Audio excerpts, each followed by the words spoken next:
Allô la planète, voilà. Tu veux dire bon... Caroline est là, Anka? Elle est là, Caroline. Bonjour, Caroline. Bonjour, Caroline. Caroline? Oui, je suis là. Caroline, t'es là? Oui, allô. Oui, tu veux juste dire à Dana ce que t'es en train de faire comme voyage, comme ça il va aimer. Dis-moi, vas-y. Alors, je suis en train de faire un tour du monde à pied. Voilà. Ah bah dis donc, c'est courageux. Oh, T'en es où, là? En Chine. Là, je suis en Géorgie. En Géorgie. Seulement. Ouais. C'est une belle paire. Ça prend combien de temps à faire un tour du monde à Je sais pied? pas, t'en as pour combien? 10, 15 ans, Caroline? Ouais, voilà, quelque chose comme ça, à peu près. Après, ça dépend le temps qu'on s'arrête, le temps qu'on prend, mais ouais, moi, j'ai tapé sur une dizaine d'années. Mais ça peut prendre toute une vie, hein. Voilà. Bah, dis donc, Combien de paires de chaussures? Je suis sans voix, moi. Des chaussures. Combien de paires de chaussures, Caroline, pour l'instant? Et ben là, on vient juste de recevoir notre 4e paire. Voilà. À sponsoriser, en D'un plus. sponsor turc, ouais. C'est vrai, t'as un sponsor? C'est qui? Ouais, bah oui, c'est un sponsor turc, YDS. Non, t'as un sponsor. Et en fait, alors ça s'est passé. En fait, on avait rencontré donc un couchsurfer à Istanbul, donc qui devait nous héberger. Et il se trouve qu'il avait contacté ce gars-là parce qu'il s'était fait contacter. Alors, YDS, c'est une fabrique de chaussures pour tout ce qui est pompiers, gendarmes, police, l'armée, etc. Et ils veulent se lancer dans le civil. Donc du coup, ils avaient contacté cet ami, qui est un ami maintenant, donc notre couchsurfer, parce qu'il voulait développer une gamme pour les bottes de moto. Et donc il avait appelé pour essayer. Et donc comme ils avaient le contact, quand Emre, donc cet ami turc, a su qu'on venait, il a demandé, vous voulez pas, non, parce qu'il avait entendu dire qu'ils allaient faire aussi des chaussures de randonnée pour les civils. Mais dis donc, c'est toute une histoire. Je vais peut-être te laisser avec Eric parce que moi, je vais y aller. On se donne rendez-vous dans 10 ans, comme disait l'autre. Ouais. Évidemment. Attends, tu vas me la raconter ton histoire. C'est parce que Dana, faut qu'il mange, là, il est en hypoglycémie. C'est pour ça. Merci. Allô la planète, c'est avec Eric. Bouge pas, et nous on pas, revient Caroline. demain. Salut mec. À demain, Dana. À demain. Allô la planète sur le Move. Avec Eric Lange. Et avec Caroline, donc, en Géorgie, hein, Caroline. Mais, oui, c'est ça. Tu m'as dit que t'es au milieu d'un champ. C'est que pourquoi, comment? Il est comment ton champ? C'est un champ de quoi? À quelle heure? Alors en fait, c'est parce que là, on est à Tbilissi, on a rejoint d'autres voyageurs en fait. Donc il y a Morgane et David qui rejoignent l'Inde avec des ânes, avec un âne, un mulet. Avant ils avaient des chiens, mais là ils les ont plus. Donc on avait eu vent de leur information, qu'ils étaient là, qu'ils étaient en Géorgie aussi, donc on les a contactés et là on les a rejoints. Ils viennent en fait de se poser dans un champ avec les animaux. À côté de Tbilissi parce qu'ils veulent se poser pour tout l'hiver et essayer de trouver un petit boulot. Donc en fait à Tbilissi, ils ont réussi à trouver un peu à l'extérieur de la ville, donc une grande prairie en fait.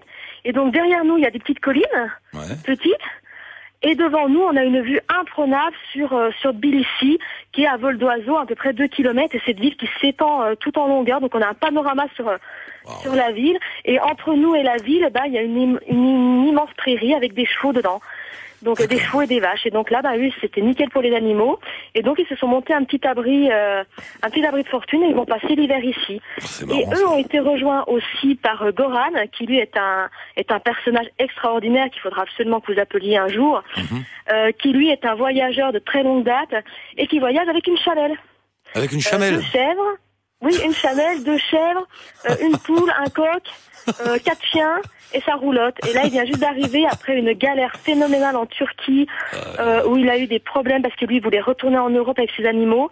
Et il a été coincé pendant 9 mois, mis dans des camps de réfugiés. Enfin, c'est toute une histoire, quoi. Il parle français. Là, il est venu... Il parle français, Oui, il parle français, oui. Mais il a pas. L'espace Schengen est fermé aux chamelles. Faut lui dire. Il y a une loi très précise là-dessus. Les chamelles ne passent pas.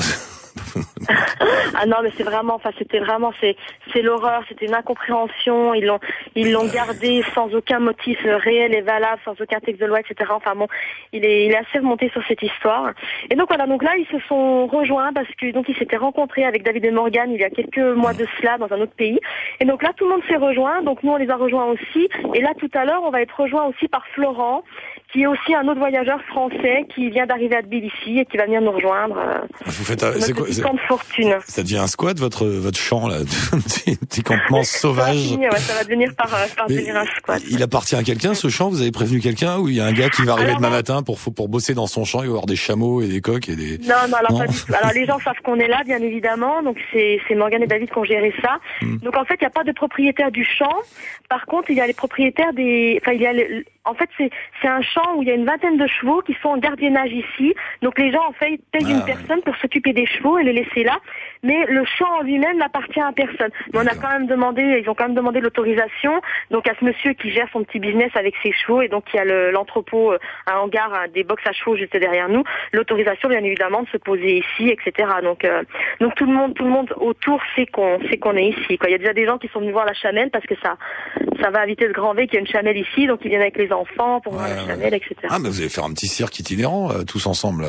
Finir comme ça. Alors, nous, non, mais c'est marrant. Nous, avec Cédric, on va bientôt reprendre la route. Par contre, effectivement, c'est ce qu'ils ont en projet, David Morgan et puis et Goran ont en projet de peut-être monter un petit spectacle pendant l'hiver pour justement les enfants, etc. Puis faire 2-3 sous, quoi. D'accord, c'est marrant votre histoire. Vous retrouvez comme ça, c'est improbable quand même de se retrouver en Géorgie dans un champ, tous. C'est rigolo, non? Ouais. C'est marrant. Moi j'avais été prévenue de l'existence de Morgane et David sur la route par quelqu'un qui suit ma page Facebook, Bruno d'ailleurs, s'il nous écoute, là je pense qu'il nous écoutera, et qui avait lu en fait un article 2 dans un magazine et qui a dit écoute, je viens de lire en lisant d'ailleurs un article de Sandrine en fait, qui passait dans Carnet d'aventure, en lisant un article de Sandrine, il est tombé sur l'article donc de Morgane et David et il dit écoute, ce serait bête de pas les rencontrer, ils sont aussi en Géorgie en ce moment, voilà leur numéro de téléphone, contactez-les et puis essayez de vous rencontrer. Et voilà comment ça s'est fait en fait, tout de bouche à oreille. C'est à propos de Sandrine, puisque tu parles d'elle, on devrait la voir tout à l'heure en fin d'émission. Elle est en Turquie, à côté d'Izmir. J'ai entendu, je sais qu'elle est en Turquie. Ouais, j'ai entendu qu'elle allait passer aussi. Ouais. Et tout va bien pour elle. Moi, j'ai pas internet là où je suis, donc je peux pas écouter l'émission. Mais vous lui ferez un gros bisou de ma part. D'accord. J'espérais bien la revoir parce qu'elle avait eu dans l'idée en fait au début elle voulait aller en Iran. Ouais. Et donc on s'était dit peut-être qu'on y sera au même moment, donc peut-être qu'on pourra se retrouver. Puis finalement là elle a changé ses plans, donc elle reste un peu plus longtemps en Turquie pour effectivement trouver son allié et partir en Amérique du Sud. Donc c'est dommage, j'aurais bien aimé la recroiser, mais bon on se recroisera bien d'ici là. Comme disait, elle est ronde, hein. Tant que vous ne tournez pas dans le même sens, vous avez des chances de vous croiser. Oui, voilà, c'est vrai qu'elle repart dans l'autre sens, et donc il y a moyen qu'on se croise un jour, c'est sûr. Bon, tout va bien sinon, Caroline, ça va, le moral est bon, la route se poursuit, tout va bien? Super, là ça fait quoi? Ça fait plus d'une semaine maintenant qu'on s'est arrêté à Tbilissi, puis donc là maintenant qu'on profite un peu en fait des expériences de chacun, de Goran qui est un personnage extraordinaire et qui a énormément de choses à raconter. Donc voilà, donc là on se pose un petit peu, je pense qu'on va bientôt reprendre la route ces jours-ci. Alors en fait, nous on attend un peu avant de continuer d'avancer, parce qu'on attend pour nos visas. Toujours, ouais. On comptait les faire à Tbilissi, et puis apparemment c'est moins compliqué de les faire ailleurs, donc peut-être qu'on va attendre d'avoir l'autorisation de retourner en Turquie, puisqu'il faut attendre 3 mois maintenant avant d'y retourner. Donc on va peut-être attendre ça et retourner faire notre visa iranien là-bas. Et après repoursuivre la route par l'Azerbaïdjan, l'Iran et après enchaîner quoi. Ah oui, il y a cette histoire maintenant, on peut plus sortir et re-rentrer dans le pays tout de suite, c'est ça avec la Turquie, il faut... Non, en Turquie non, maintenant c'est 3 mois, il faut ressortir 3 mois avant de pouvoir re-rentrer 3 mois. Tout est par 3 mois. Ouais, ils ont fait ça pour éviter justement qu'on joue avec des visas de tourisme, c'est ça, pour rentrer et sortir. Alors c'était pas tant pour les touristes, c'était d'après ce que j'ai entendu, parce que j'ai pas vérifié, c'était surtout pour tout ce qui était le travail au noir, la prostitution de toutes les filles de l'Est qui pouvaient venir, en fait qui venaient, qui repartaient, et tous les travailleurs au black comme ça qui passaient la frontière très aisément et donc qui venaient, qui repartaient. Donc apparemment ce serait pour ralentir ça. Ouais, comme on le fait nous souvent en Asie ou aux États-Unis même. Tu ressors, hop là, tu sais, t'es en Thaïlande, tu passes en Malaisie, tu reviens le lendemain et hop, t'as de nouveau un visa. Voilà, là c'est plus possible. Alors ce qui est bien avec les Géorgies, c'est qu'on a 1 an. Au passage de la frontière, on tamponne, on a le droit de rester 1 an sur le territoire. Ouais. Pour les Français, j'entends. Et l'ambiance en Géorgie, enfin de ce que vous en avez vu pour l'instant, sympa comme. Et ben voilà, donc quand on s'est vu la dernière fois, donc on venait d'arriver en Géorgie, on était à Batumi, et j'étais complètement démoralisée de ce pays où les gens ne sourient pas, et en fait, non, c'est des gens adorables. Alors, ils sourient pas, tout simplement, c'est un ex-pays, de l'ex-URSS, donc c'est dans leur gène, en fait, de pas sourire, mais dès qu'on leur parle un petit peu, dès qu'on creuse un peu, c'est des gens qui ont le cœur sur la main, qui sont gentils, qui sont souriants, qui sont vraiment, les Géorgiens sont également très bien. Enfin, c'est vraiment adorable.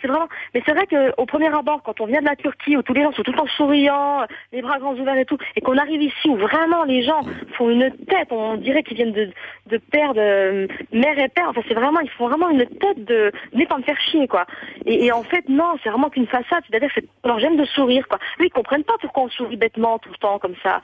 Eux, c'est pas pourquoi je sourirais, quoi. C'est que comme ça, ils sourient à l'intérieur, en fait. C'est des gens qui sourient à l'intérieur, mais ils sont adorables, ils ont un cœur en or, c'est phénoménal qu'on a été accueillis dans des familles dans les montagnes, mais sans même parler langue, parce que alors le géorgien c'est assez compliqué à apprendre.